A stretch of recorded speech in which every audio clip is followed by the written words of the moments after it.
Blog Talk Radio.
The first Earth Goddess Rising Retreat is set for July 11, 12, and 13 of 2014 and will be held in stunning Pagosa Springs, Colorado. Come join us with other men and women from around the world for yoga, meditation, classes, organic meals, dance and music festivities, healing workshops, hot mineral springs, and more. Want more information? Visit earthgoddessrising.com and cash in on the early bird ticket sales, earthgoddessrising.com. Thank you for joining me here tonight on Activating Compassion in the Midnight Hour. My name is Jessie Ann Nichols George, and I'm your hostess this evening. And you were just listening to some music there at the beginning of the show, which is the theme song for Earth Goddess Rising, our focus this evening. And this is actually part 2 of a 2-part series that we have going on for the Earth Goddess Rising event. And I want to extend a welcome, whether you're joining us for the very first time or whether you're returning to us and you've listened in before on previous shows. We are, by the way, streaming live now in 3 additional places besides Blog Talk. We're streaming at TalkStream Live, StreamFinder, and PEN, also known as Para Encounters Network. And I also welcome everybody listening through those channels as well, and appreciate tonight's sponsor and guest, Earth Goddess Rising. Here at Activating Compassion in the Midnight Hour, what I do is look at the different ways that compassion exists in our lives, how to remove our blocks, resistances, frustrations, and more. Some weeks I'm discussing different aspects of how compassion's in our life, how it affects our life, and the different areas of compassion. Some weeks I'm doing some exercises. We have some practical implementations going on. Most of the time these days I've got fantastic guests on, and tonight's going to be a really fun night because we're having kind of a round table of guests instead of just one. We've got 3 incredible people sharing their work with us this evening. I also highlight different musical artists along the way. Last year I had Stephen Halpern, Peter Cater on. This year I have a wonderful lineup of guests, particularly throughout the summer and the fall, that are musical guests coming our way. And then in my own work, what I do is focus on helping people find and use compassion in their everyday lives. I've created the Genesis Clearing Statement, and if you've missed that, you can catch it in our archive. I've authored 4 books, the most recent being You, Me, Life Dreams, and its companion workbook, which are based on relationships, and my first 2 books, Activating Compassion and its companion workbook. In addition, I've created the Compassion Tour, which is a multi-state nationwide tour, including workshops, retreats, seminars, book signings, and fundraising events. And you can follow the live events that I'm doing at JessieAnnNicholsGeorge.eventbrite.com. And just a reminder, if you enjoy the show this evening, make sure that you tell your friends about it, family, share it with all those connections out there in the social media world, and anybody else you feel compared to, share it with out there, because I know when I share things, almost always somebody comes up and goes, oh my gosh, I was just looking for this very thing, or I was just talking to somebody about this topic, and now I have a chance to learn more about it. So you might have that chance to really impact a life or change a life by doing that, because I've had some guests on, and what they were talking about just literally changed somebody's life. So they'll just use the same link that you use to get into the show, and they can listen to it at their convenience. The archives are available immediately afterwards. Other options for them is they can go to my YouTube channel, and I have all the shows archived there. It takes about 12 to 24 hours for those to get up on there. And they can also get a podcast through iTunes or TuneIn.com as well. So lots of options for catching the show. Now, before we get started on everything, those that have listened in before know I like to delve into the 72 Names of God. It's by Yehuda Berg, and Yehuda is a Kabbalah master. And I love Yehuda's work in the sense that it takes some of these bigger, giant, complex aspects and brings them into our everyday life. And so let's take a look and see what Yehuda has for us tonight. And this is, again, from his work, The 72 Names of God. And we have tonight Farewell to Arms. That's the common name that he's got for us. And the message says, solutions for peace are never political, philosophical, or militaristic. Violence, even when justified, is merely fighting darkness with more darkness. Solutions must be founded upon spiritual light and the human soul. And the insight he gives with this is, conflict and war among nations begin with friction between individual people. A nation at war is simply the effect of spiritual darkness born of animosity and intolerance among individuals who comprise the nation. As long as brothers or friends can find reason to clash with one another, nations will devise reasons for bloody battle. We've been duped into believing that our actions toward others have no impact upon the world at large. Wrong. Not only do interactions between two people contribute to the state of the world, each interaction totally and completely transforms the world. But it's difficult to detect this global makeover because everyone else's actions are also transforming the planet at every moment. The state of the world is merely the sum total of the human interaction. When enough people make the effort to find good in one another, nations will suddenly and miraculously discover ways to achieve a lasting harmony. There it is, the long-hidden formula for world peace. It begins with us. Peace flourishes when we extend tolerance unconditionally to our neighbors. Be aware with complete conviction that our efforts are changing the entire world in that one moment. And I think this is amazing with the guests that we have coming on, because they are certainly a catalyst for bringing peace into the world, and they are certainly a catalyst for this change. Now, the meditation that he provides on this is, just as the light of a bulb banishes darkness from a room, conflict on every scale, between people arguing about a parking space or between nations arguing about an oil field, is brought to a peaceful end through the light of this name. Again, the common name on this is Farewell to Arms, and the formal name on this is Mem Bet He. And that is going to be up on my page of the Main Street Universe tab on my website, JessieAnnNicholsGeorge1.com, and you can check it out. I put that up right after the show, so it'll be available very quickly for you. Now, moving into tonight's topic, we had Earth Goddess Rising on before, and we had some wonderful presenters from this event on sharing their work and what they're going to be doing as part of this event. And now we've got another set of them coming in, and I want to give you a little something to think about before we head into our break and bring these guests on. How much do you incorporate sacred ceremony into your life? What is sacred ceremony? And what does sacred ceremony provide us? Now, I know I'm delving into a broad and somewhat taboo topic for some. Sacred ceremony can span a huge realm. Most people, when they think of ceremony, will think of rites of passage, religious traditions, private activities that are part of cults. Now, while this has been included in sacred ceremony, I want to look at more what it provides us in our outer and inner worlds. I myself have participated in and led many dimensions of this, and realized there is a great value in participating in this type of activity.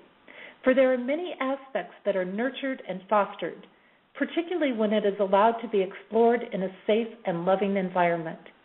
Sacred ceremony on an inner level provides an opportunity to stop, honor, and focus on divine presence, and to connect directly with divine source.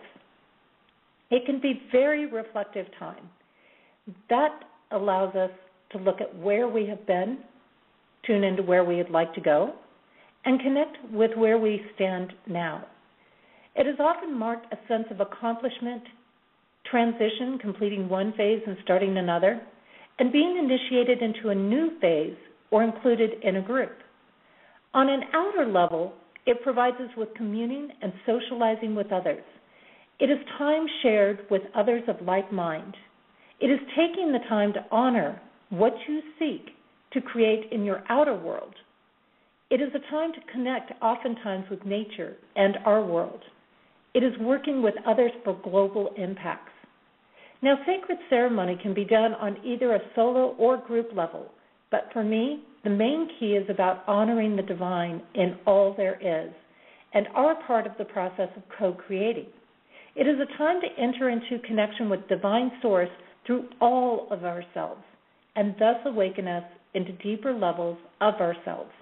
It is a time to express gratitude and needs, provide and receive healing and awareness. The Earth Goddess Rising is one event that has incorporated sacred ceremony into retreat. There have been many cultures that include this activity and actively as a way of life. And I see that many retreats are gradually bringing this factor into them. I feel this is really important because it feeds our basic need to connect and be a part of cycles and to take time to be in reverence. It provides honoring for all that is, all that we are, and all that is possible. Sacred ceremony, in my experience, can also have a great ability to provide balance, allows us to release, and to regain our focus and direction. I also feel that finding ways to incorporate this on many levels is important.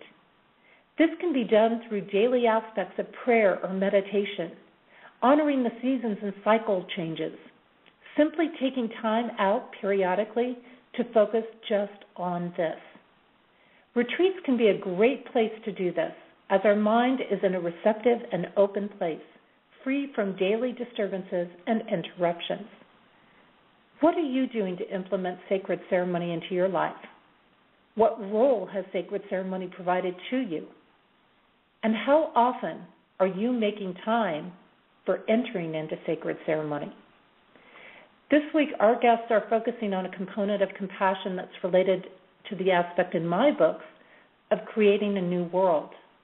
This reminds us that with sacred intention and through experiences, we are always creating a new world for ourselves and others.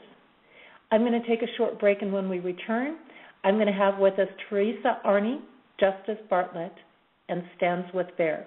And they're going to be sharing their work on the Earth Goddess Rising event. And we'll be back here in just a moment.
The first Earth Goddess Rising retreat is set for July 11, 12, and 13 of 2014.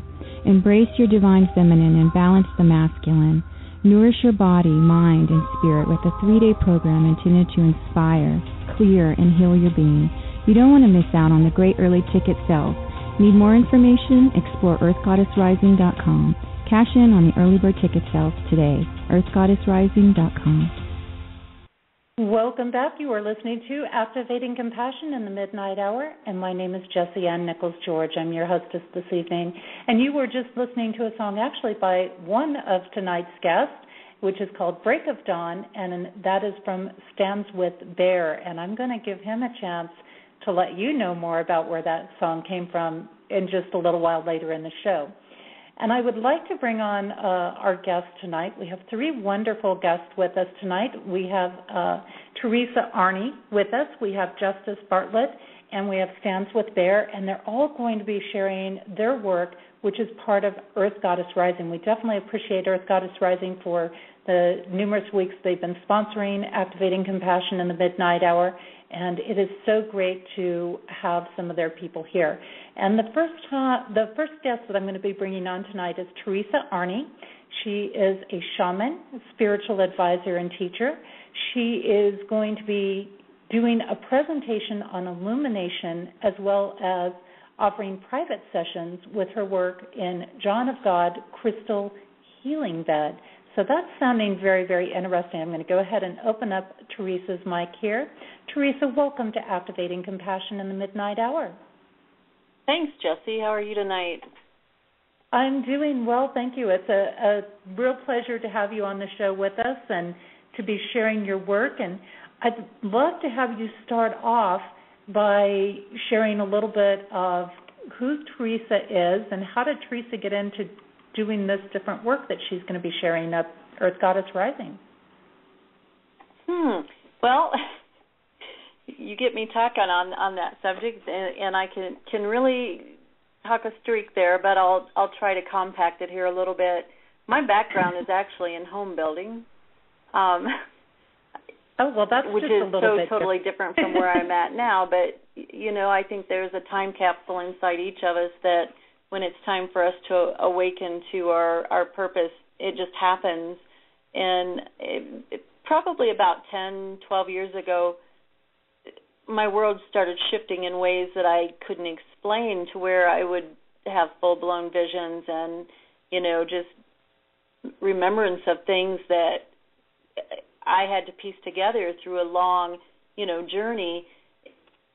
And in searching, I went to, I remember quite clearly, I went to a psychic in Sedona. I lived in Arizona at the time, and I didn't believe in psychics, but for some reason, something drugged me there, and he said, "Why aren't you doing healing work? Why aren't you doing shaman work?" And I said, "I don't know what shaman work is, and I'm not a healer."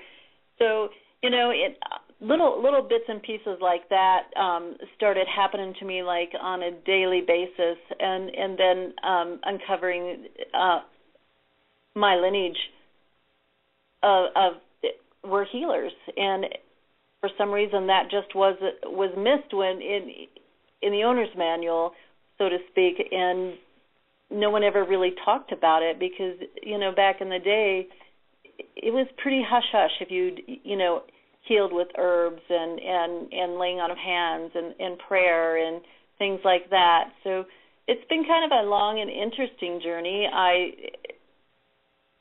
started studying shamanism just because this guy said that, and, you know, and I didn't take his word for it. I went to several other psychics still, you know, just hoping that they would prove this guy wrong, and it just never happened.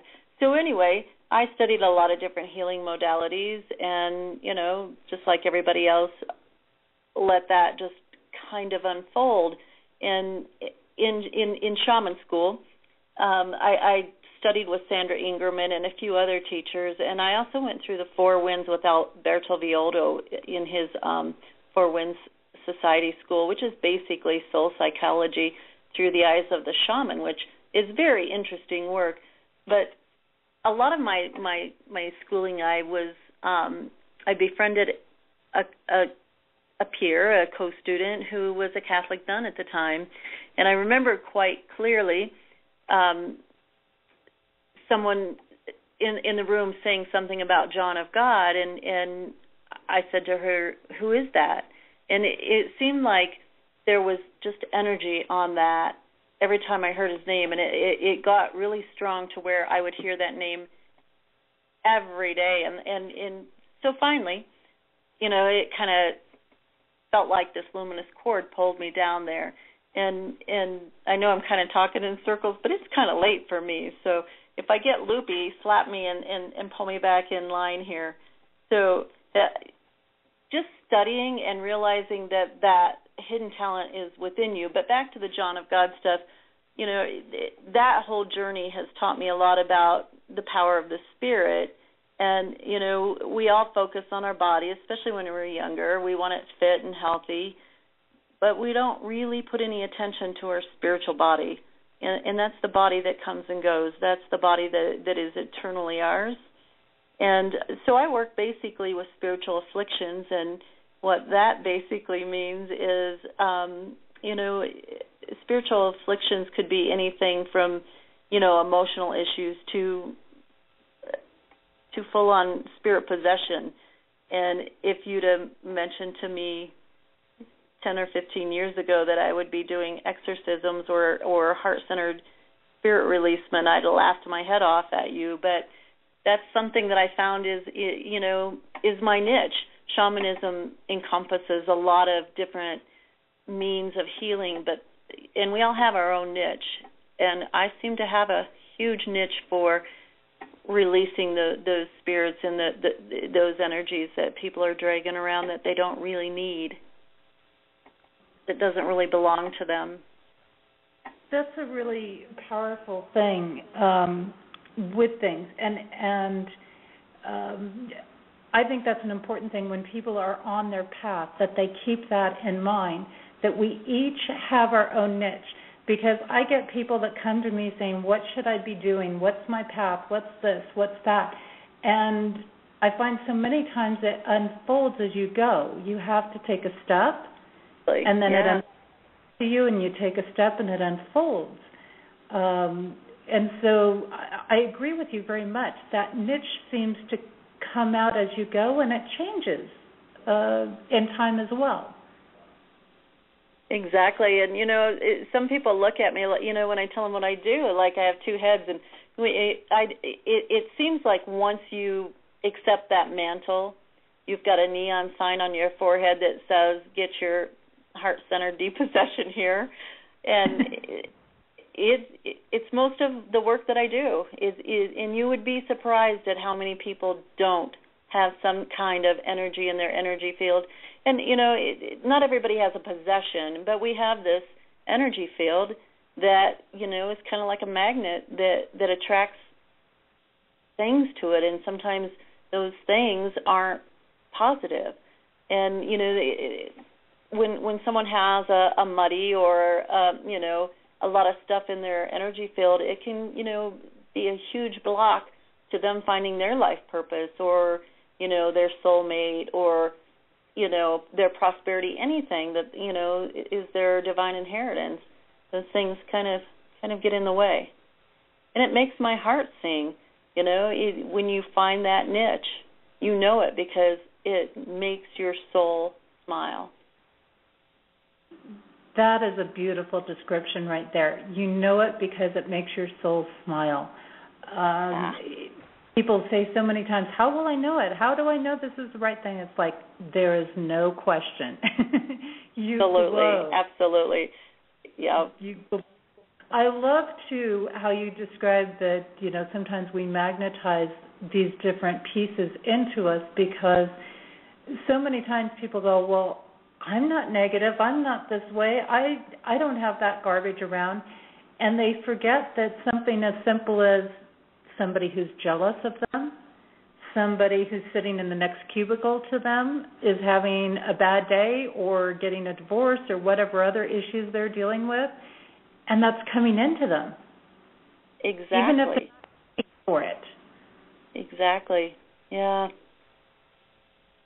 and everything that's happening with the people around us that we live with, it's all coming in, and that filtrates into our sphere. So even people that do, for example, healing work are not exempt from this either. They can... Oh, exactly. And, I have my buddies who do this work, and we make sure each other are clear, because it can happen. I used to do that when I was working at this spa place for a while, and I was doing that. Every time before a session, I would completely go in, and I would spend like a half hour clearing the room just before I would even work in it, and taking time for myself. And then after I was done, I would completely clear everything again, just because you don't want that residue there. Now, you mentioned a couple of things, and I'm going to have you define a couple of terms, because I think people hear these terms, they've heard maybe these phrases, but they're not really up on them. First of all, what is a shaman? And what is a shaman? A shaman is, in our culture we think of the Native American medicine man, but shamanism is really a word that is originated in Siberia. But a shaman is a healer who sees in the dark, who goes inside themselves to those inner landscapes to meet with, their spirit helpers, their guides, to divine information for their clients. Okay. So they're kind of they're almost a different form of a psychic, much more trained, obviously in that, and but they're training that process to help people get information. Am I understanding that? Correct. Yeah. And so because everybody's got a different issue, and you can't just put everybody in the same barrel and try to heal them in the same way. So being able to access that interior landscape for information, case specific to each client, is really helpful. And I think that what you just said helps people really set things apart between, what what a psychic does and what a shaman does. It's much more customized with a shaman. It's much more knowing, not just like here's a piece of information, but they can actually take it to that next step and take the appropriate action to follow through on that insight. Correct. Yeah. And psychics, they're giving you the potential of, what's down the road for your life, where a shaman is trying to get you in right order, get you cleaned up, cleared up, and headed in the right direction, just, basically, where, I guess psychics, I shouldn't put them all in the same arena, because some are more, into helping people, and some are just here's your future. I'm ready for my money kind of thing. So I guess it's not fair to put them all in that, because there are a lot of really good psychics out there that do healing. And we just, we're a culture that likes to compartmentalize everything. So the shaman was also the priest, believe it or not. They did the marriages, they performed the funeral rites, the death rites, the birth rites. They were the ones that, in the indigenous cultures that, divined the information, where's the food, where's the water, where should we set up camp. So they had a lot on their shoulders, although on the other side of that coin, they were the weirdest ones in camp, and they usually put them outside of the tribe. They always lived alone on the kind of the outskirts. And I was interviewed recently by a young lady who's just enamored with shamanism and that kind of stuff. She's very young and bubbly, and she did a piece on me for internet TV. And we just laughed over that whole part about, because that's kind of how I've been all my life. I'm kind of, I always danced on the outside of those arenas in school and things like that, I always seemed like I was on the outside looking in.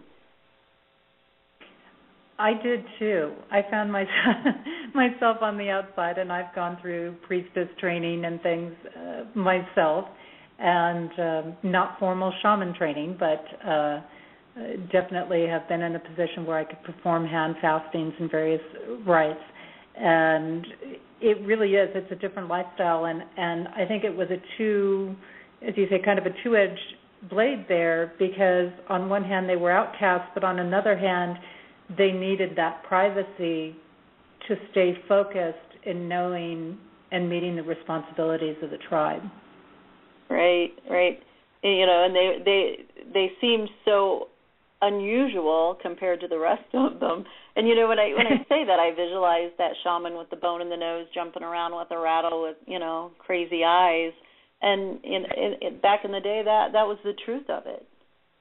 But then again, when things go to hell in a handbasket, who's the first person they seek is exactly.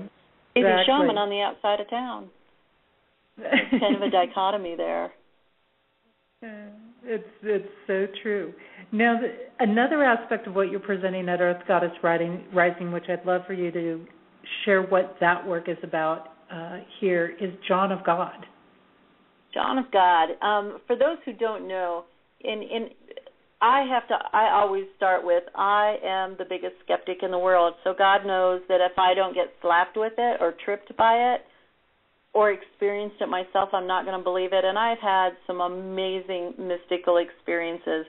So I can tell you that I'm not going to tell you anything that I haven't experienced firsthand, because that's just who I am.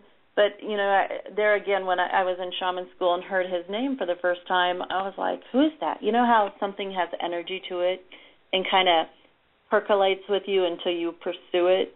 And that happened so intensely. I finally threw my arms up and said, I'm going down there. I got to see what this is all about. Well, John of God is a full trance medium channel healer. He channels spirit doctors and spirit healers. And I'm kind of a spiritual brat at times, because I want that validation. And I went down there. I got to say that I have seen firsthand miraculous healings. And even though, I went down pretty skeptical, and it's like, you prove this to me or I'm not going to believe it. And I got so much validation that it's just beautiful. And he's in his healing casa. They call it a casa, 3 days a week. And each one of those 3 days he sees hundreds, if not thousands of people that go before him, single file, as he is in channel, as they call it, as he's channeling the healing spirits. And they're looking into your soul to see what you need. You can hand them a list of 2 or 3 things that you would like to have healed, but those healing spirits are looking into your soul. And John of God will tell you, I heal no one. God does the healing work. And so anyway, lost my train of thought there. You go before him while he's channeling these healing energies, and they're not. You could have terminal cancer. You can have a terminal disease or a broken body, and they're not really concerned with that physical body. They're concerned about healing your soul, about healing your spirit, and then the rest follows through. And I got to tell you, because it's kind of a funny story, although it's bittersweet and emotional for me, being that skeptic. They go in, and my very first time in front of him, and daily he'll have you either sit in current, which is meditation in the room where he is, or go into the room next door, which they call the psychic surgery room, and you have psychic surgery, and that's kind of for worst case scenarios, or go to the crystal beds, and they have 12 of these crystal beds, and I'll talk about that a little bit more in a minute. But he had me sit in his current the very first day I was there, and they ask you to keep your eyes closed and to not cross any body parts, because a current it's like a current of electricity. So we're being batteries, so those healing spirits can come through stronger and do their work. Well, the little skeptic here could not keep her eyes closed. I was peeking the whole time, and, I want to see something. I want to know what's going on here. And all of a sudden, I realized that this was real and that what I was seeing was very ill people. And here I am, blessed with, near perfect health all my life, and I'm taking up space. And what is the biggest affliction we have in our culture? It's our lack of self-esteem, right? So yes. I'm sitting here thinking that I am wasting space, and if these spirits can see my soul, they must think that I am scum of the earth. And that's how that negative ego mind starts working. So anyway, I sat there. I really wanted to flee, but I knew that would make a huge commotion. So at the first break, I ran out of there as fast as I could, and I went and had a cry. I wanted to be as far away from people as I could, and I just was beating myself up, that negative self-talk. And I'm sitting there, and I'm a shaman, and, we really resonate with the natural world, and we have our animal totems, and my beloved raven flies down in front of me and says, "Sweetheart, you're here because you were called." And I got it at that point. I realized that my soul was so broken that I didn't think I was important enough to be there. It was the most amazing transformation for me. It was that moment of realization. And I felt really confident about going back in there and being a part of this, to help them heal these others. And it was huge for me. I had no idea my soul was wounded. So time goes by, a couple of days, and I asked my friend who had gone down there with me, I said, "Have you seen any ravens around here?" And he's like, "No." Because I hadn't seen any ravens after that experience. So I had hired a guide, a translator and everything, and a few more days go by, and I asked him, I said, "Robert, do y'all have ravens down here?" And he goes, "No." And he's from Australia. And I said, "Is there any bird that really looks like a raven?" And he said, "No."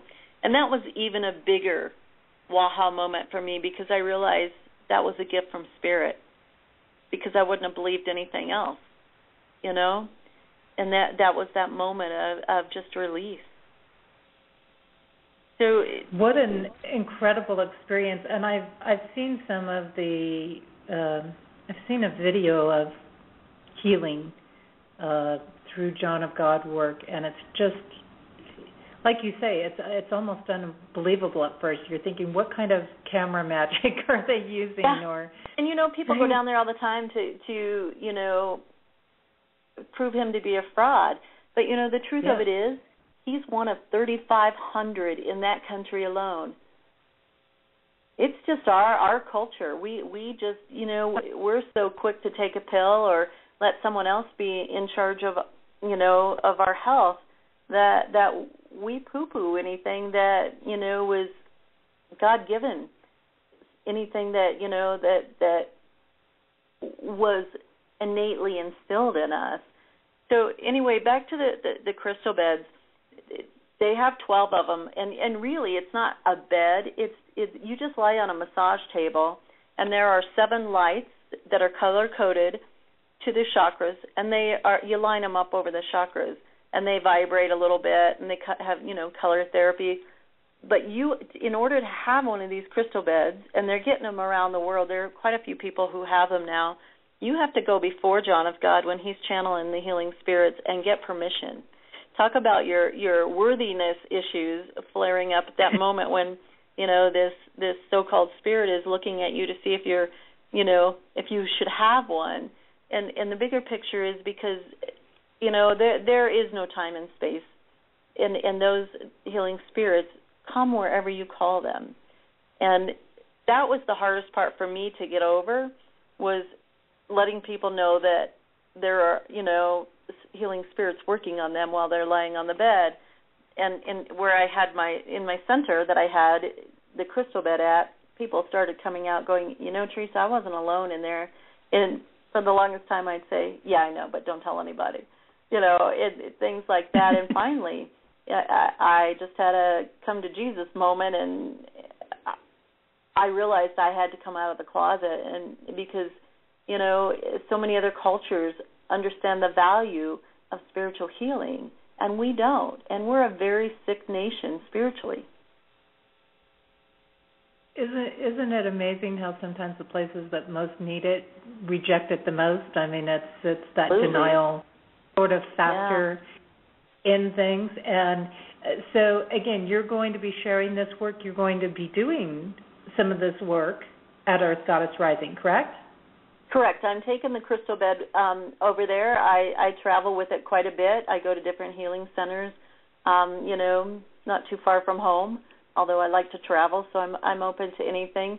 But, the bigger picture is there are other people in other places doing it, so there's no need for me to travel too far, and I think it's all divinely orchestrated. And one quick story about that is, like I said, he tells you to either, when you go before him, you either sit in current or go to psychic surgery or go to the crystal beds. And in my group, that the very first time I went, there were 14 people from all over the world, and there was a man from Florida, and I would say in his probably mid to late 40s at that time, and he shared that he had an inoperable tumor in his throat, and the doctor told him he had 4 months to live. So about halfway through our 2 weeks there, Bob pulls me aside and he goes, "Hey, can I talk to you?" And I said, "Sure." And he said, "What's up?" And he goes, "Teresa, I'm getting really frustrated here. I'm dying. I'm terminal. And every day, John of God sends me to the crystal beds." He said, "I'm terminal. I think I should go and have psychic surgery." And on the very first day, John of God will tell you, about your healing. And he told Bob, "You will be healed." And I reminded him of that. I said, "Bob, he told you you'd be healed, and you have to trust that with your heart and soul, and you have to do exactly what he tells you to do." And he said, "Yeah, you're right." So for 2 weeks, John of God and the entities just sent him to the crystal beds. And he was a great guy. He had a great sense of humor, Bob did. And when we were all saying goodbye to go home to our, little corners of the world, he said, "Well, watch for my Christmas card," because jokingly, according to that doctor, he wouldn't be here for Christmas. And, I think a lot of people leave there feeling like they didn't get hit with that bolt of lightning, so they didn't have a healing. And I caution people, the minute you think that nothing happened is the end of your healing. So have that faith. And it was like 7 months after we'd been down there that I got an email from Bob, and he had gone back to the same doctor. He had no trace of cancer. He had no trace of a tumor, nor the hepatitis C he had had most of his adult life. Just the crystal bed. Yeah, and that's just one story. I have seen and witnessed so many and heard so many more. It's just absolutely amazing. But, it's personal responsibility to have faith in God that you can be healed. And, Teresa, again, you're going to be doing this work there at Earth Goddess Rising. And if somebody for some reason can't make it to that event, or they're listening to this as an archive afterwards, how do they connect with you? I have a website. It's just simply teresaarney.com. And can you spell that out for those that can't see that? I can. It's TeresaArney.com. Perfect. And so for those that would like to find out more about Teresa's work, you can certainly go onto her website, check out what she's doing, and also if you'd like to experience her work live, she's going to be offering some of this at Earth Goddess Rising. You'll have a chance to connect with her there, and you can find out more about how to register for Earth Goddess Rising at www.earthgoddessrising.com. Teresa, it's been an absolute pleasure for you to give us your time, and I so appreciate you staying up late for you. And it made me feel really old to say that. Can I go first? Because I get up really early. I'm just a morning person, and you get up and you just spend all that energy. So thank you for being patient, and thank you for having me on. It was a pleasure. Absolute pleasure. Thank you so much. Thank you. And good night. Good night. And we're going to be moving on here with Justice Bartlett is going to be the next person we're bringing on. And Justice has been in practice for over 8 years, but has been a transformational guide her entire life. She's a mother, writer, teacher, and healer, and you can check out more of her work at www.embodymE.org. And I'm going to go ahead and get her mic opened up here. Welcome, Justice. It's wonderful to have you with us tonight. Thank you, Jessie. It's great to be with you. And I do want to mention that we are doing kind of a roundtable panel of guests tonight that are presenting at an event called Earth Goddess Rising, and this is just a beautiful weekend retreat that's happening, and it's a great opportunity for people to come in and explore all of these different amazing people that are out there doing their work, and there's people that like yourself, Justice, that are just doing incredible things. It's a wonderful gathering. So share with us what you're going to be doing there, who Justice. Well, let's start off with who you are and how you got into doing what you're doing. Who's Justice? I like to joke and say that I have never had, if you're a Harry Potter fan, I've never had what you would call a Muggle existence. I was born to parents who are spiritual seekers, hence my name Justice, which is my birth name. And I was actually raised in a spiritual community in the mountains of Montana, and it was an amazing experience in that it allowed me to tap very deeply into my spiritual core. And it also sort of gave me this awareness of how in any given system, you get too involved in the dogma and it doesn't work. It sort of overlays the spirituality. And so I've kind of gone through life as being a very spiritual person and completely unreligious. And at the same time, my father, so I would have to say that my healer's roots are ancestral roots as well, is a healer himself. And as a child, he was this weird chiropractor who had all these weird techniques that got people better. And then he went on to go into naturopathic school and eventually developed something called matrix energetics, which I taught with him for about 6 years. So my journey into that actually started with what I would call a moment of grace. I was living a very, very different life. I was in my early 20s. I think I was about 23 when this happened. And at the time, I was addicted to hardcore illicit drugs. I was a meth junkie. And I had lost my daughter, and my marriage had fallen apart, and my whole life was just a complete wreck. And I remember waking up one afternoon and just having this feeling of total devastation. And as I walked down the hallway, I had the thought, I was like, I need help. And it was the first time I'd had the thought or allowed myself to even consider that, no, I don't have the strength to pull myself out of this, or even maybe recognize that there was something seriously wrong. And in this moment where I asked for help, it's like, your life's falling apart. What's going on? What are you doing? But this moment where I asked for help led to what I would call a direct experience of grace passing through me. I felt this incredible loving presence, and it literally brought me to my knees, and I had tears well up in my eyes, and my whole body was shaking, and I was like, okay, something just happened.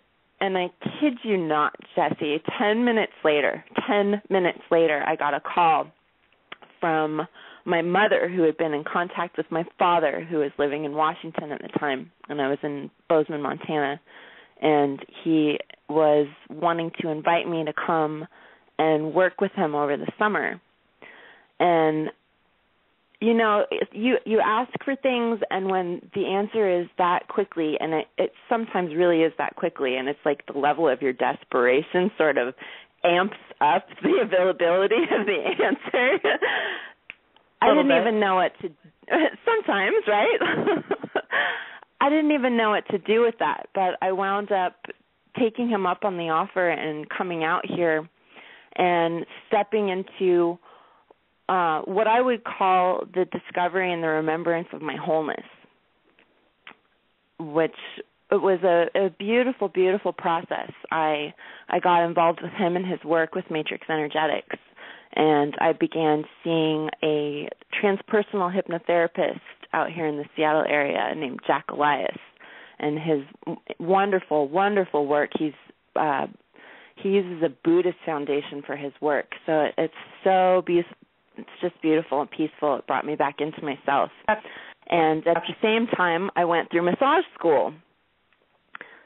So I got these sort of three things coming together around me simultaneously, with the helping my body to heal and release through the massage work that you go through massage school. You're getting body work every day. It's awesome.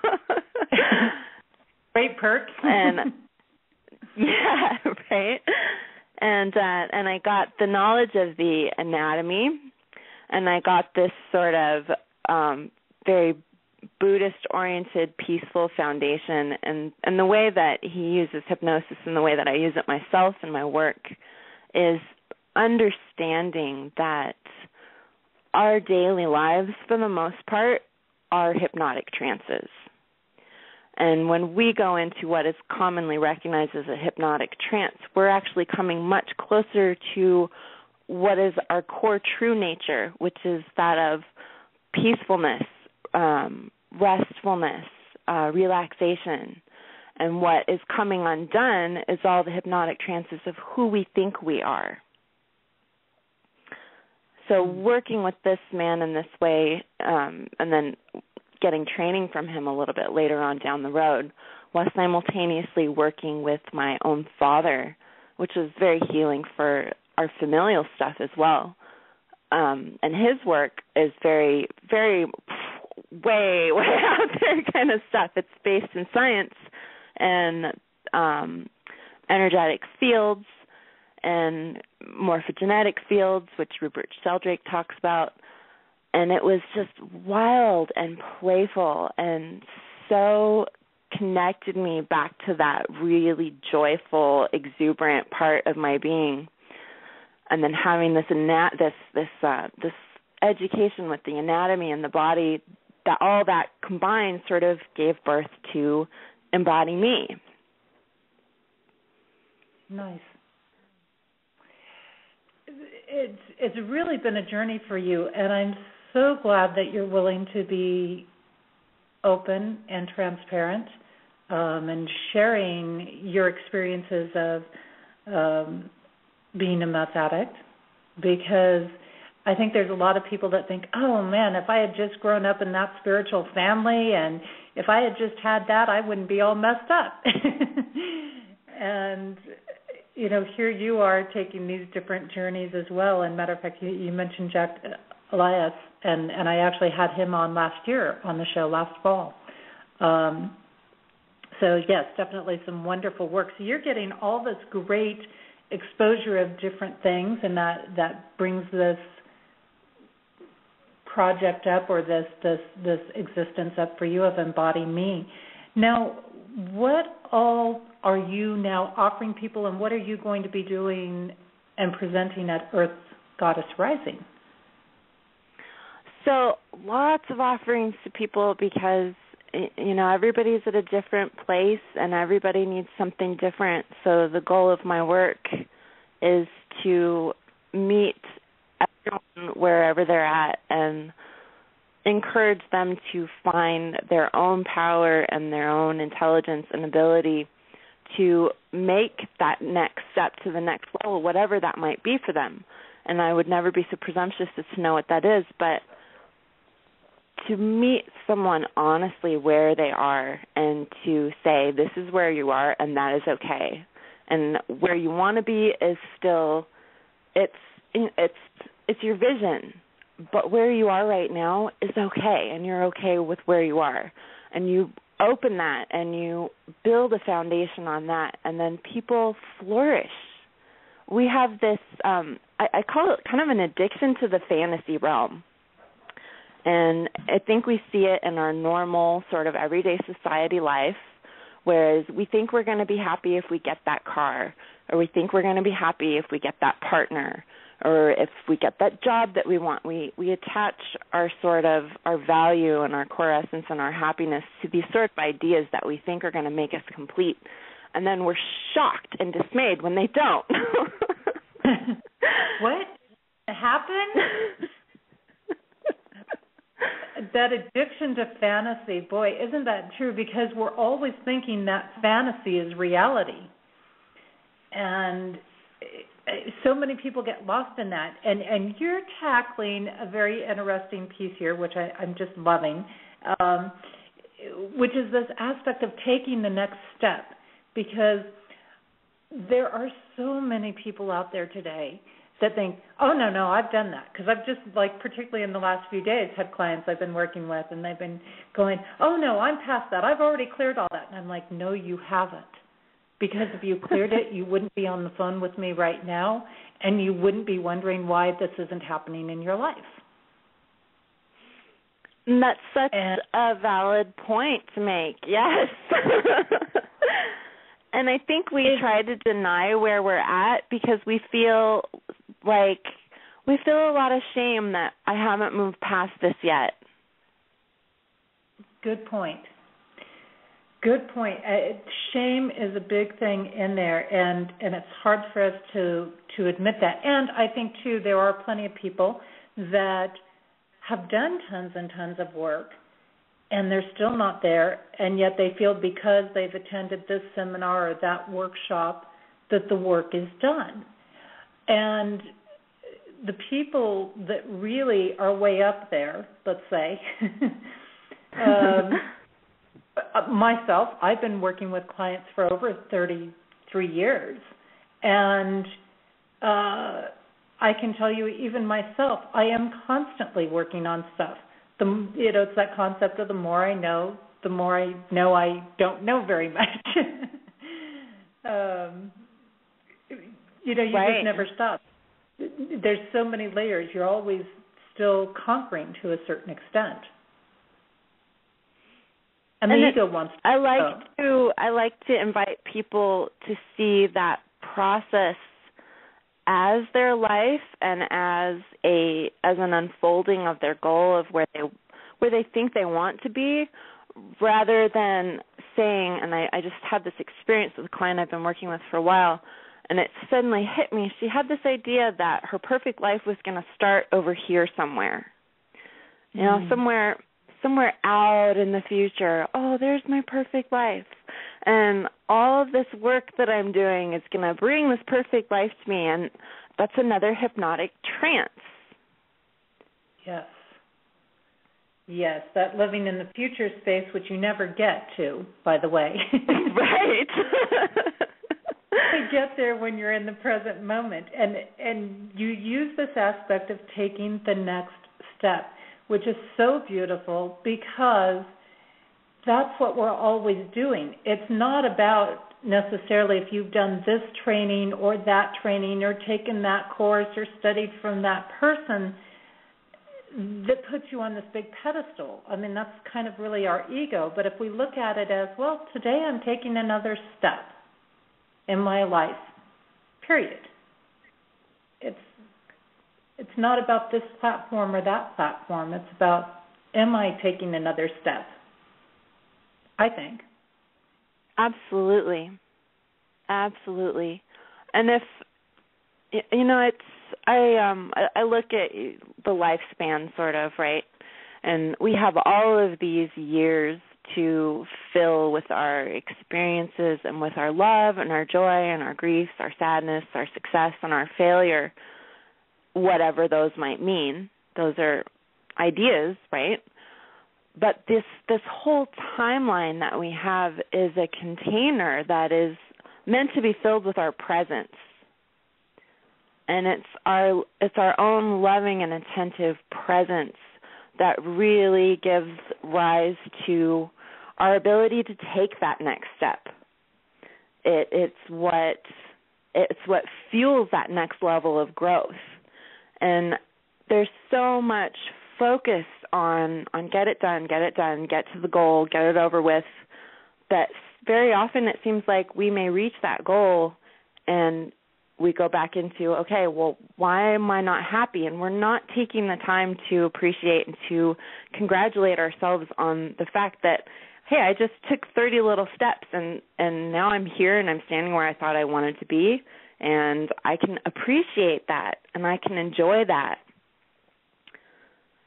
And that's what builds the foundation, and that's what really creates within us a capacity to grow and to create lasting and powerful changes for ourselves, is not just our drive to get forward and on to the next thing, but our ability to rest and appreciate in what we've done.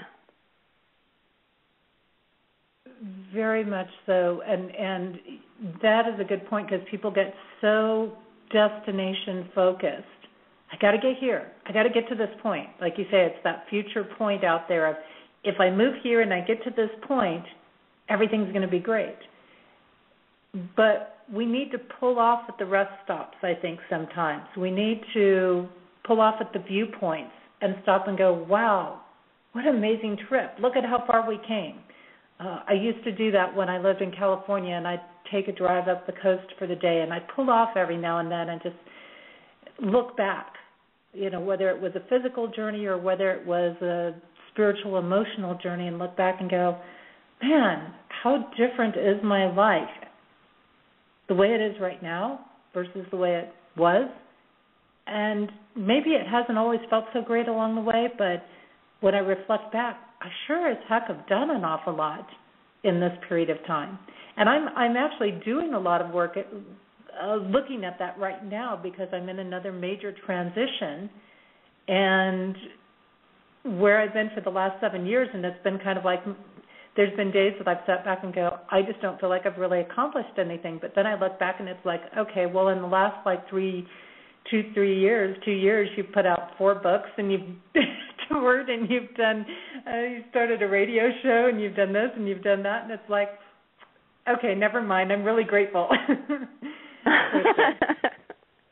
So that pausing is so valuable. I'm so glad you brought that up, because the pauses to stop and do that appreciation is, gosh, it's like lighting the candle or something. It's turning the ignition on the car so you can actually go someplace.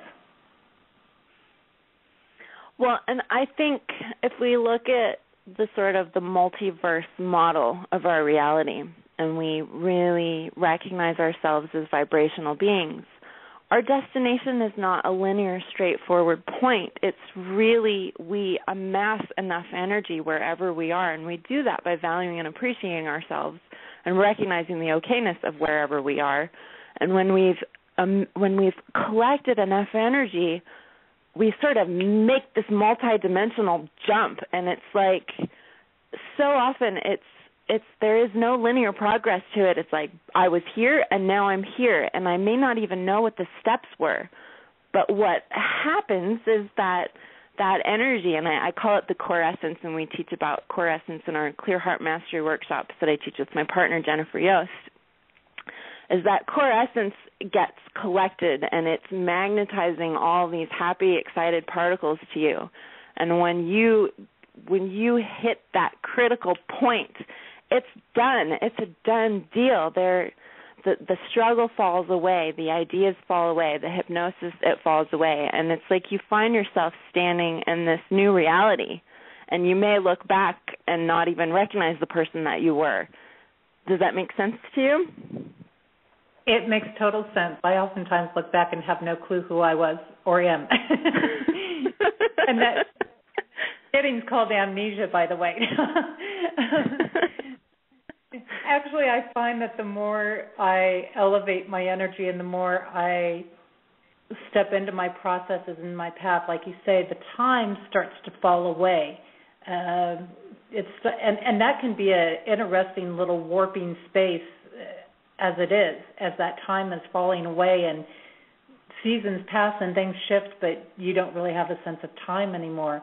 And I find that I just actually have this big blank in between, but the experience is all there. And if I really go back and consciously tap into it, I can and grasp it. But I get so into that. You can map it out, right?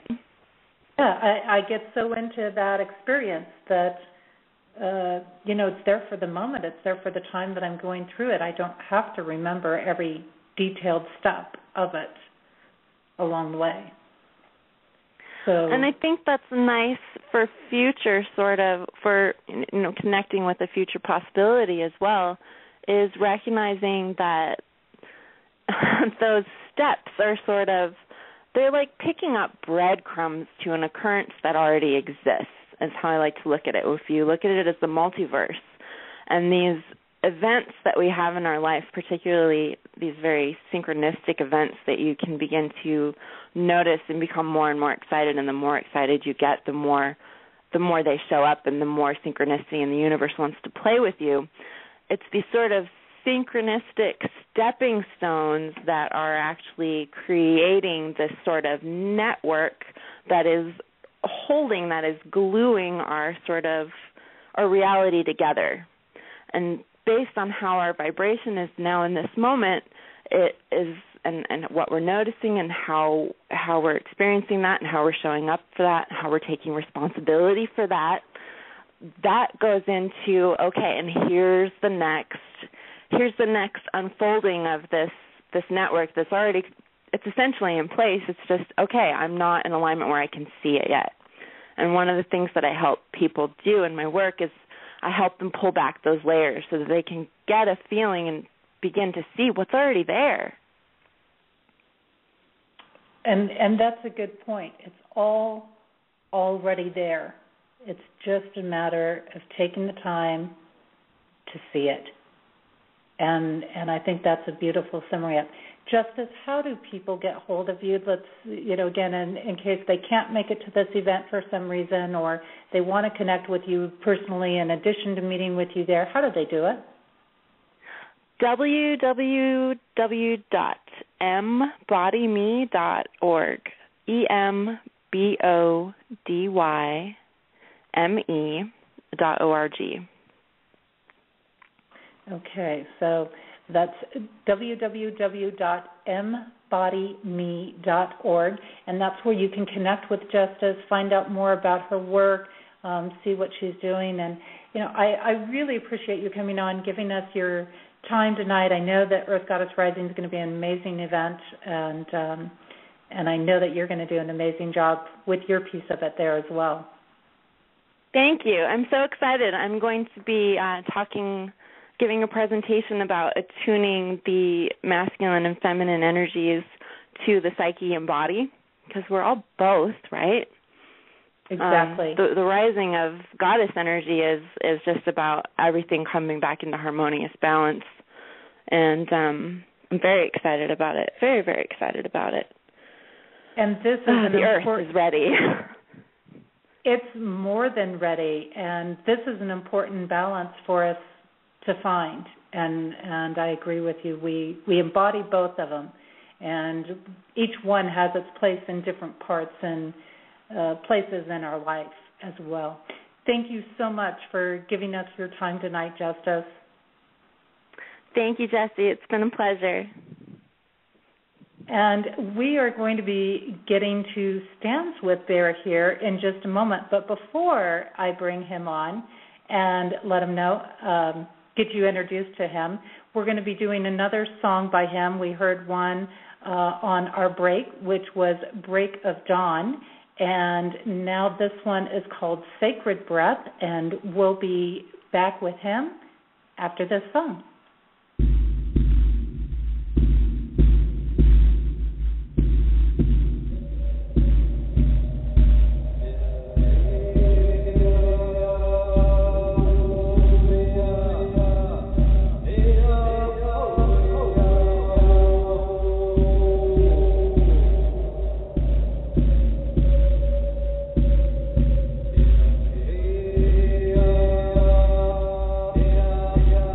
Yeah.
And we are back here. You are listening to Activating Compassion in the Midnight Hour. This is Jessie Ann Nichols George, and we're actually doing a round table of guests tonight that are presenters with Earth Goddess Rising. And you were actually just listening to a wonderful song by the next guest that we're bringing on that was called Sacred Breath, and this is by Stands With Bear. He has traveled the country extensively, utilizing his music, healings, and channelings to assist others in their growth, life, and reaching their true potentiality by serving as a channel of the Divine Brotherhood and many masters.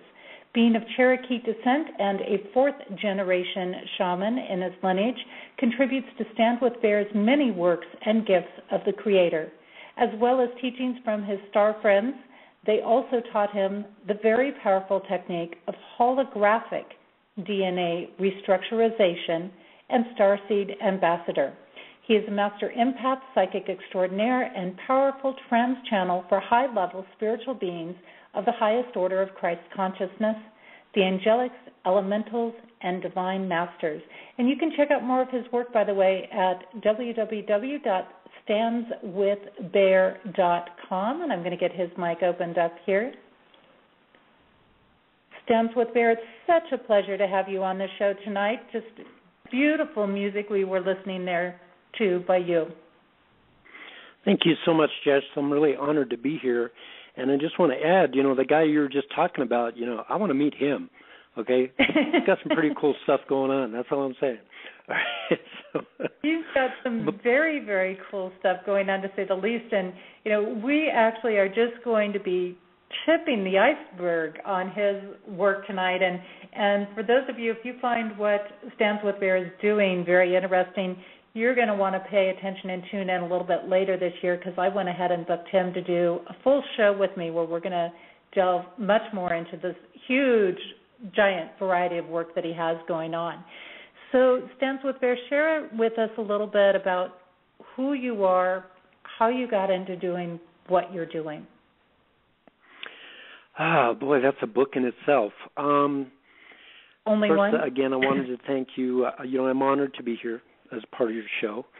And who I am is, before I started doing any of this, I was actually a very prolific rock vocalist, lead vocalist. When we spoke earlier on the phone, when I told you, had you told me 28-something years ago that I'd be doing what I'm doing today, I'd have been like, right, smoke another one.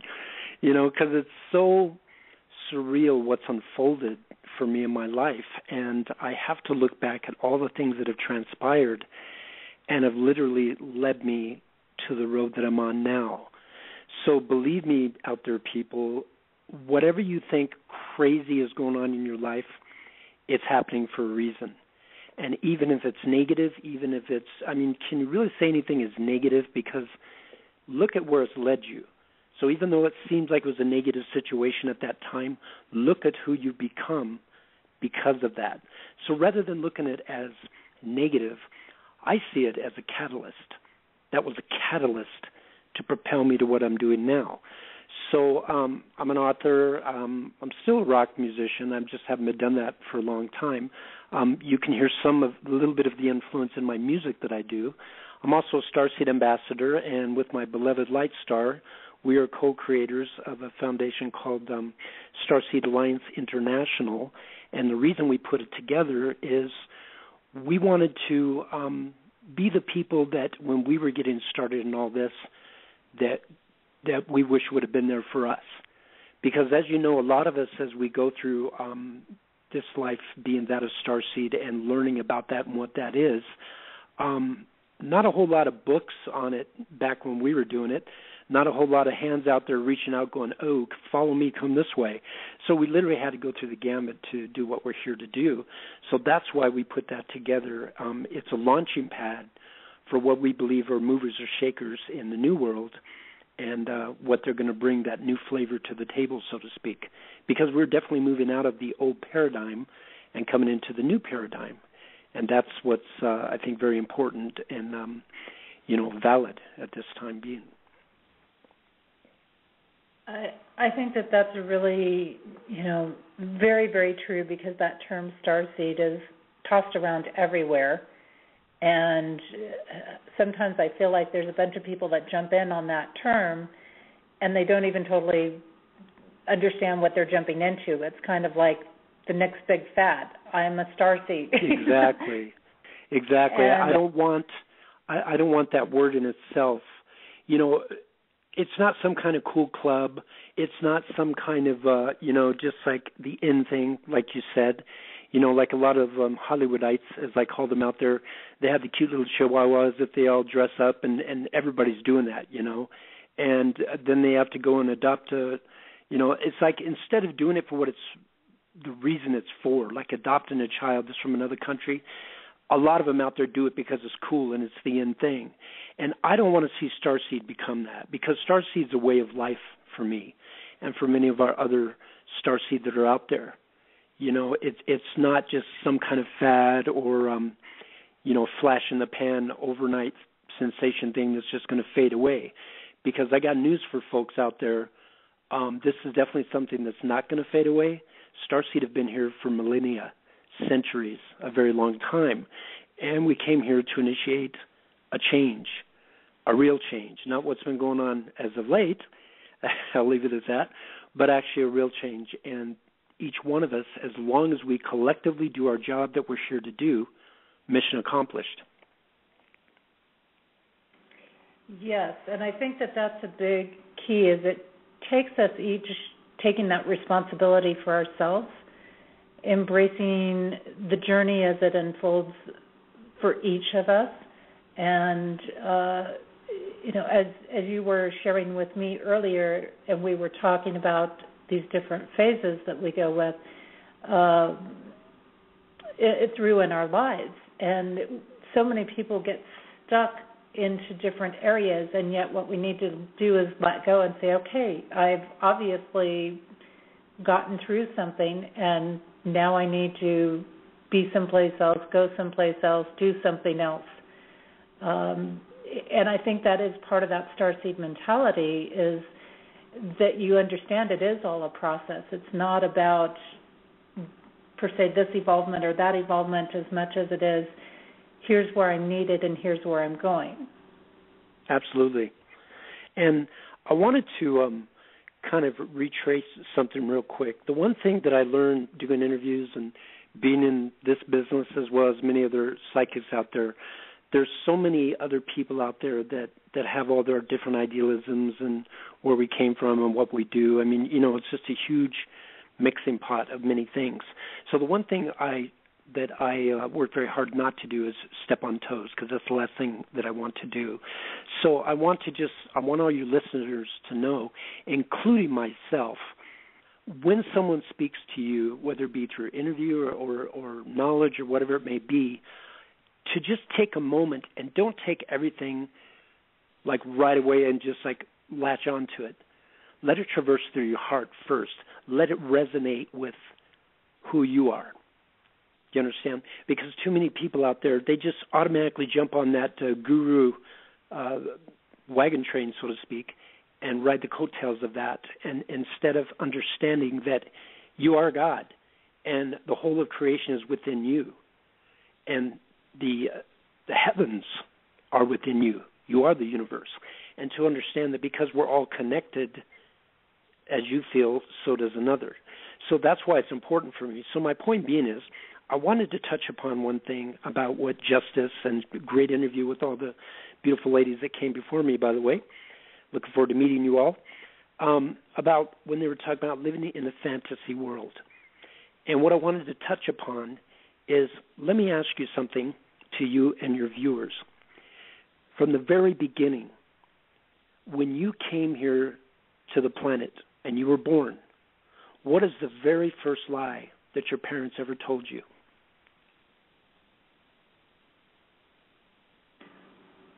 The very first lie. The very first lie, the very first deception that your parents taught you. Wow. I have so many things running through my head. Crazy. Well, a lot of people would say Santa Claus or the Easter Bunny or tooth fairy, right? But to be honest, the very first deception, the very first lie is when you were a child and you saw the beautiful lights around other people, or you felt the incredible energy around you, or you had a conversation with an uncle that just passed away a week before. You had a conversation with him on the bed for like an hour, and when you tell your parents, they simply look at you and go, "Oh, honey, that was just your imagination." So now what you have done is spoken to existence something that was never there before, that little box of imagination. So every time something happens that is out of the so-called status quo of what you were programmed to believe, you toss it in that little box of imagination. So by the time you get our age, no wonder you're no longer accessible to the very gifts that God gave you. You see what I'm saying? So people talk about living in their fantasy world. Well, think about this. Everything that you are when you came here, you were unblemished, hollow ground, untouched by society's ways, environments, or even teachings. You came directly from source, and you had the whole of the universe within you. But then when we come here, all these programmings and dogmas and religiosities, all these things all of a sudden were thrown at us. And because we're children, we're defenseless, we have no defense against that, we simply go with the flow, right? So that when we become an adult, all of a sudden we look at what is called fantasy as something that is non-existent. I know a few elven and fairy that would beg to differ. See what I'm saying? So it's just like the saying, it's okay if you don't believe in God, because God believes in you. So a long time ago, Merlin had spoke about there would become a time when the magic would subside and the ways of men would come forward. It had to be that way so that they could do what they were here to do. But he also said, at one point, it shall return. Well, that, Jesse, is today. And people need to embrace that. If you be fairy, be that. If you be elven, be that. If you be starseed, be that. And care not what others think. Because the bottom line is you're here to walk your walk, and they are here to walk their walk. I can't walk your path for you, nor can you walk my path. And I'm reminded of years ago when I was channeling, of being a channel for over 30 years, Mylene, very close buddy of mine. And I was working on a book I was going to write, and he took me farther to the edges of the universe than I've ever been. And as I'm there, I gaze upon outward, and I see all these millions of little bubbles with all these different realities going inside of them. Like one had like beautiful waterfalls and the mystical creatures like unicorns and stuff. Another had some far star system. Another had a time in medieval times. I mean, there were like millions of them. And it dawned on me at that point that your heaven that you wish to be is exactly the way you see it. If you believe when you cross over and you're going to be with your native ancestors, then that's what's going to be. If you believe that when you cross over you're going to be with your star families out there, then that's what that's going to be. That's what it means to be co-creator with the Creator. And it is such an interesting concept, when we delve into these things. And I'm glad you bring that up, because so many people want to box everything into just one neat little package, and this is the way it's going to be for everybody. Well, just like we're all having different experiences here on Earth, we're going to get our own unique experience when we leave here as well. Exactly.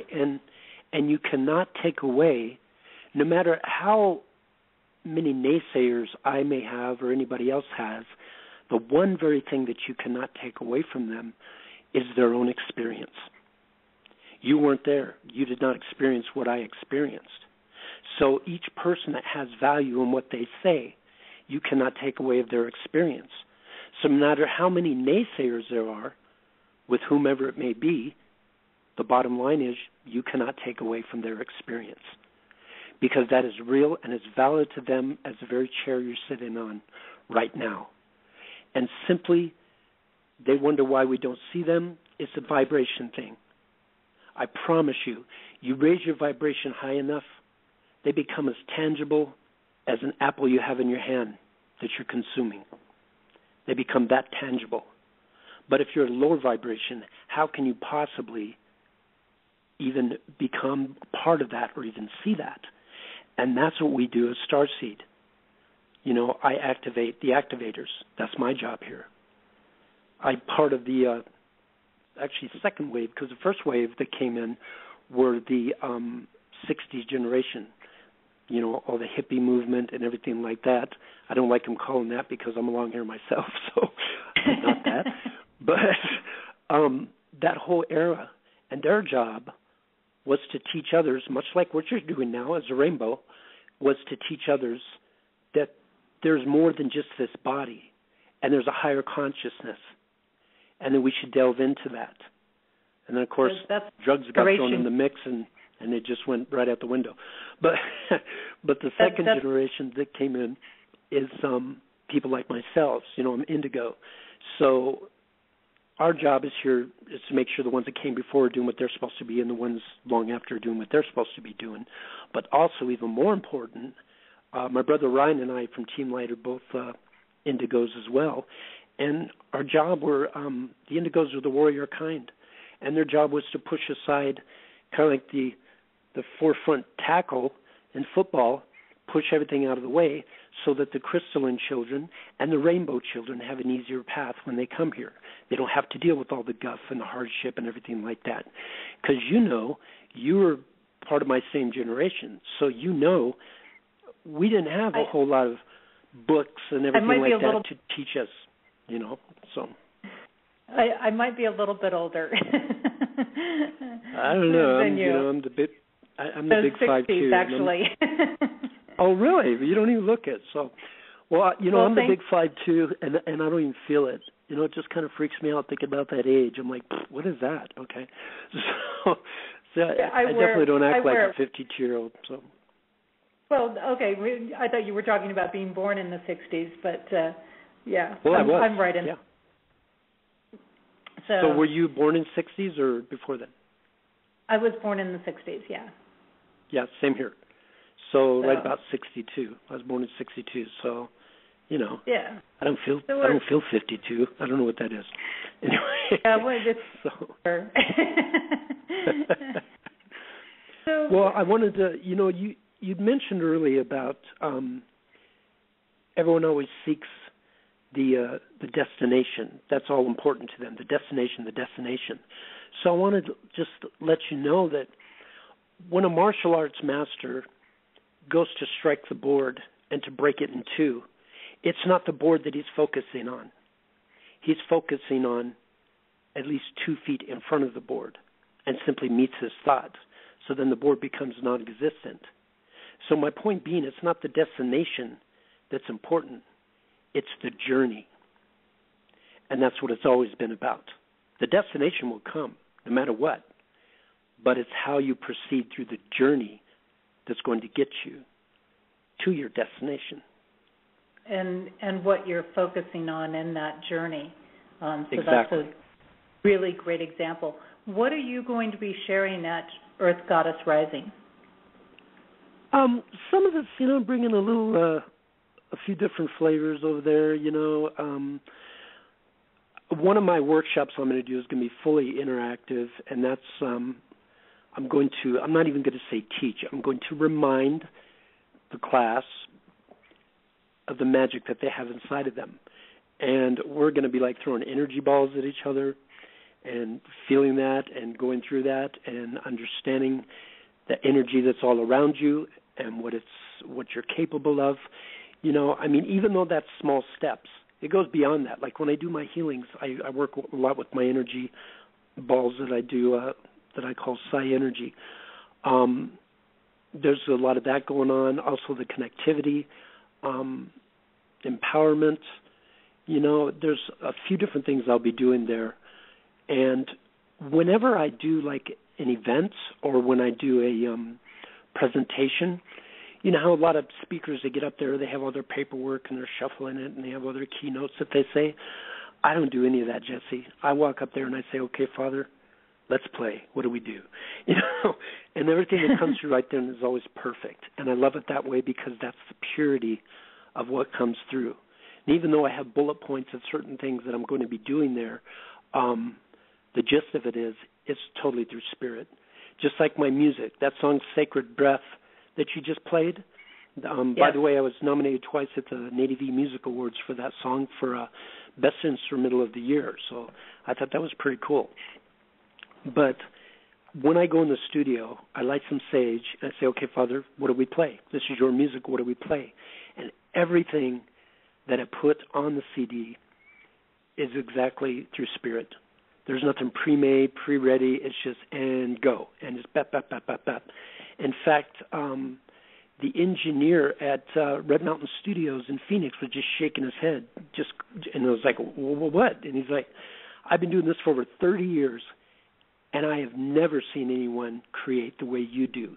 You have the most unorthodox way of creating I have ever seen.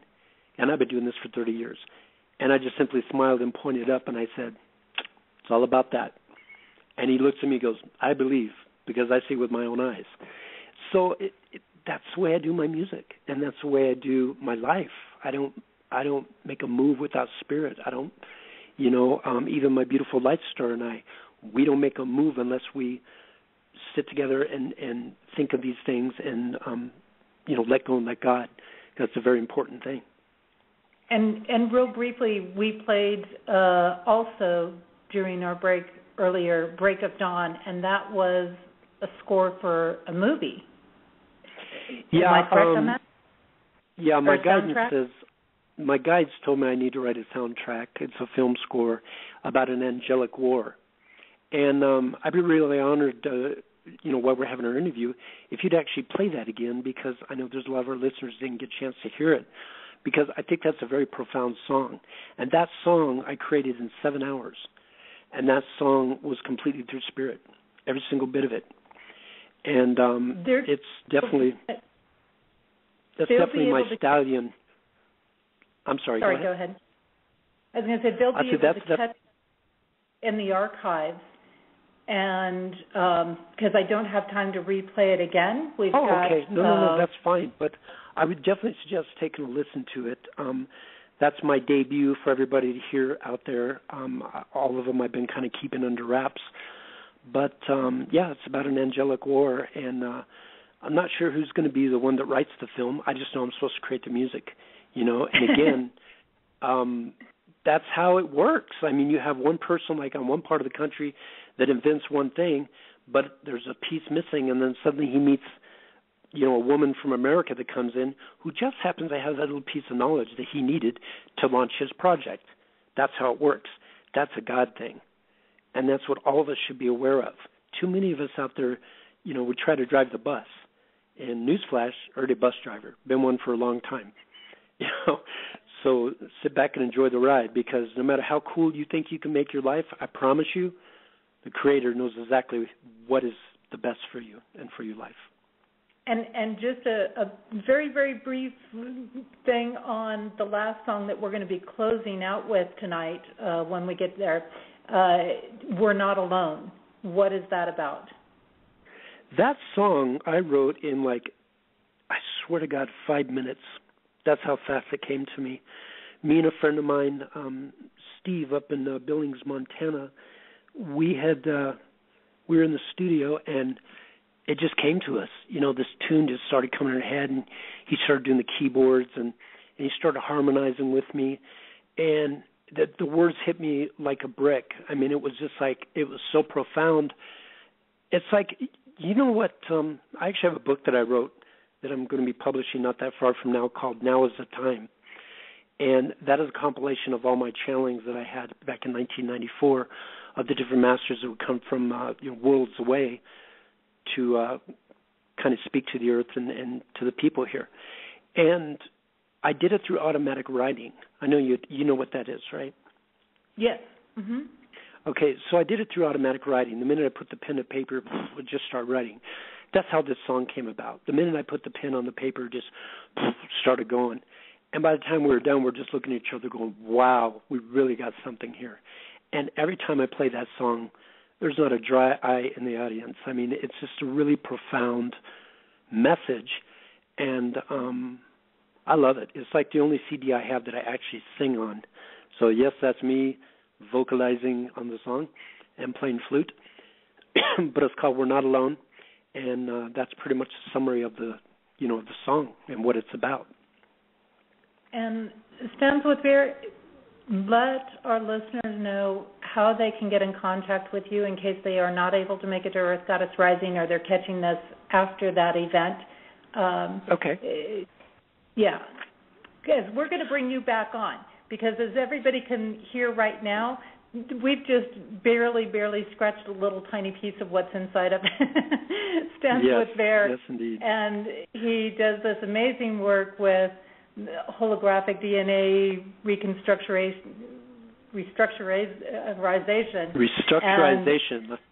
I know it's a bit of a tongue twister. Things. I know. And we've got a huge amount of things that I want to delve in with him. So definitely you'll want to, look for him coming up this fall as well. But real quick, share with us how people get hold of you. Okay, so before I do that, I just want to give a real quick shout out to my fam, Team Light. You can Google it, Team Light. You'll see what we're all about. And collectively, it's Starseed helping Starseed. That's what we're doing. And there's a lot of traveling that's involved and a lot of awakening of sacred grids. And, I'm just going to give your audience homework. Just Google it, Team Light, and you'll see what we're all about. And I want to give a shout-out to my brother Ryan and Jimmy, who's also going to we're going to be going to Stonehenge pretty soon, the three of us. And also a young lady that got a hold of me today, I'm actually doing a session with her, came a long ways out, and she's hanging out at the Team Light house right now, named Whitney, so I'm going to be doing a session for her. So just want to give a big hello to them. And go to teamlight.com. We got up the website, so you're going to want to check that out. Also, me and my beloved Light Star, it's StarseedAllianceInternational.com. And then, of course, my website is really easy. It's just standswithbear.com. And you can find the 411 on everything that we do.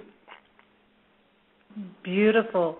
It has been such a pleasure to have you on, and I definitely look forward to having you back this fall on the show where we can really spend time delving into your work because you're one of the most eclectic people in your background that I know of, and I absolutely love that. So we are going to have more than enough to delve into. Thank you so much, Stands with Bear, for your time.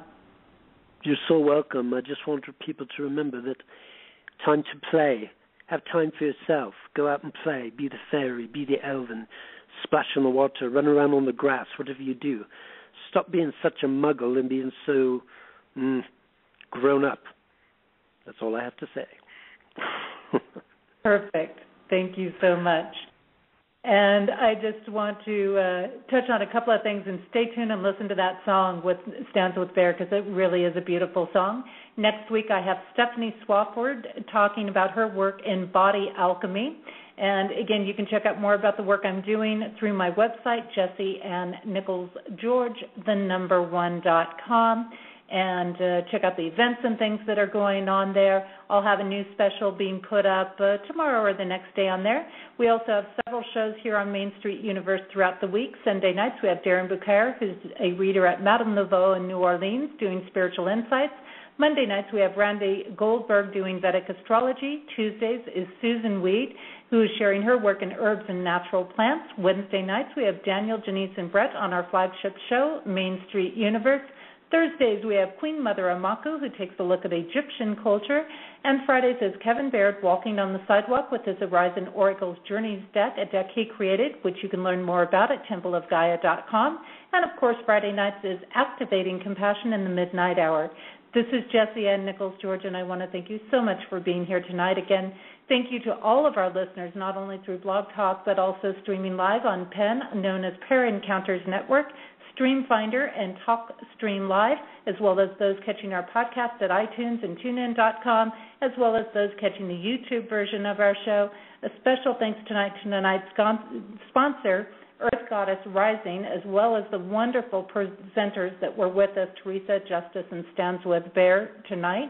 And just stay tuned here. Don't forget, if you've enjoyed the show, share it this evening with others. It's going to be available at the same link in our archives, or you can catch it on my page of the Main Street Universe tab on my website at JessieAnnNicholsGeorge1.com. And I'm going to be leaving you again tonight with the song We're Not Alone by one of our guests tonight, Stands With Bear. And thank you so much. I look forward to seeing you again next week right here on Activating Compassion in the Midnight Hour. May you enjoy the rest of your weekend and have an absolutely amazing week.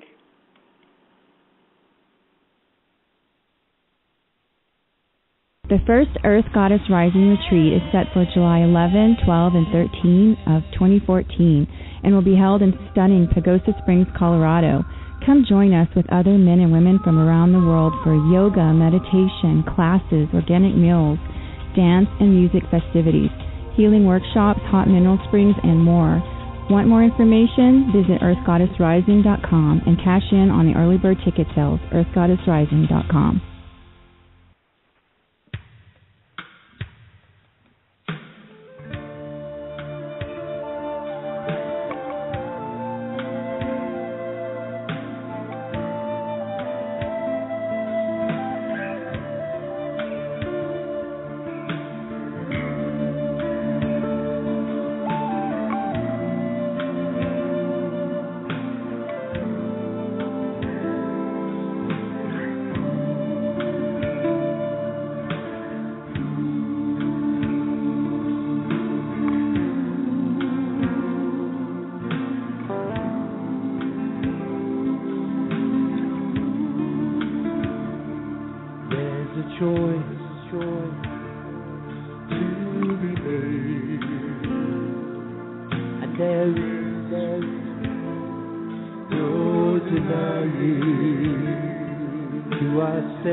we are the same.